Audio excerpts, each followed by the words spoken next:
આજે world radio day છે. રાજકોટ આકાશવાણી કેન્દ્ર પર અત્યારે હું ઊભો છું. આજના લોકોને ખબર પડે કે રેડિયો શું છે, રેડિયોની શરૂઆત કઈ રીતે થઈ અને આકાશવાણી ઓલ ઇન્ડિયા રેડિયો એ શું છે, આવો જણાવો. નહીં થડ નહીં થાંભલો નહીં ટેભો નહીં તાર, ઈ બે દાંડવે બેડો પારી રમઝટ બોલાવે રેડિયો. એક સમય એવો હતો કે જેની પાસે રેડિયો હોય ને એ પૈસા વાળો. ગામ આખું ભેગું થાય, વચ્ચે રેડિયો રાખવામાં આવે અને લોકો ભેગા થતા. આવો એક ગોલ્ડન પીરિયડ રેડિયોનો હતો. ધીરે ધીરે સમય બદલાયો, ડિજિટલ યુગ અત્યારે આવ્યો, સ્થાન અત્યારે ટીવી મોબાઈલે લઈ લીધું છે.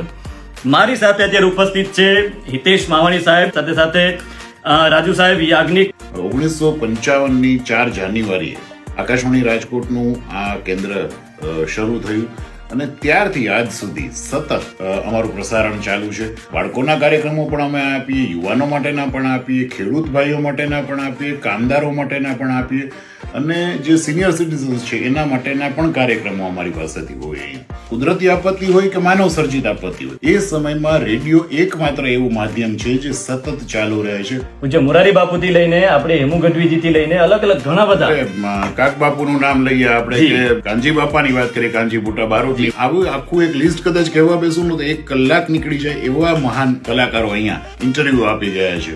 યોગ્ય સમયે લોકોને એલર્ટ કરવા, એમાં પણ રેડિયોની એક બહુ જ પ્રશંસનીય ભૂમિકા રહી છે. જ્યારે કારગિલ વોર થઈ ત્યારે કારગિલ સ્ટેશન ચાલુ રાખનાર અમારા એકમાત્ર અધિકારી ત્યાં હાજર હતા.